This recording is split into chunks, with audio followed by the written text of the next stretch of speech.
"Lord, it's just a skiff, an open skiff," she whispered. She made fluttering gestures to push back the group around the Alvin Clark, and they exchanged glances of anticipation. This was either a real crisis or one about to be shouted into existence. Emily applied her eye to the eyepiece, blinked, and ran her fingers along the reeded focus knob, making a blur, and then, in a perfectly circular iris, she saw with a clarity that made her gasp, Charlie Chaplin. The first book I picked is Sunnyside by Glenn David Gould, who is the husband of Alice Sebold, who wrote The Lovely Bones, soon to be a major motion picture.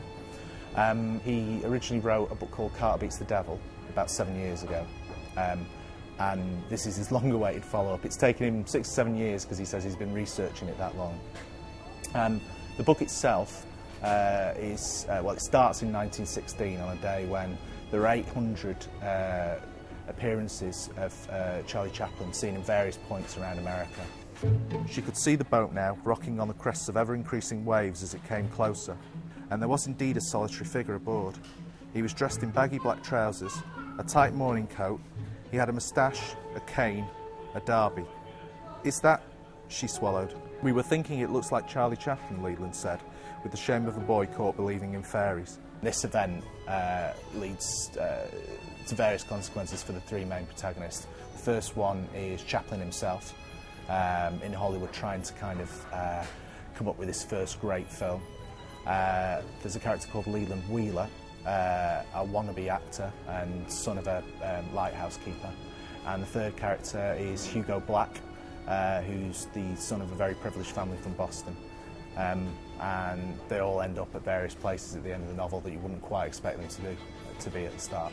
"Could it be someone dressed as Charlie Chaplin?" asked the elder Field, who always saw the blank physics of a situation. But even his voice had doubts. It's not as much of a novel as Carter Beats the Devil. It's more a kind of collection of happenings. If you think of it more as a collection of short stories with one kind of main story running through it, that would probably help. I think anyone who'd read the first novel, Carter Beats the Devil, would probably really enjoy this because it's more of the same. People in the 30s would probably enjoy it, but also because it's set in 1914, 1916 in Hollywood, people who are a bit older would probably enjoy it as well. There's nothing in there to shock grandma, so you should be okay. Very easy read. There's some big ideas and big themes in there, but the way he writes, he never kind of beats you over the head with it, so it's quite an easy book to read. I mean, the one thing I would say is that it is a hardback at the moment, and it won't be out in paperback for another 6 months, but it's still worth packing in your suitcase.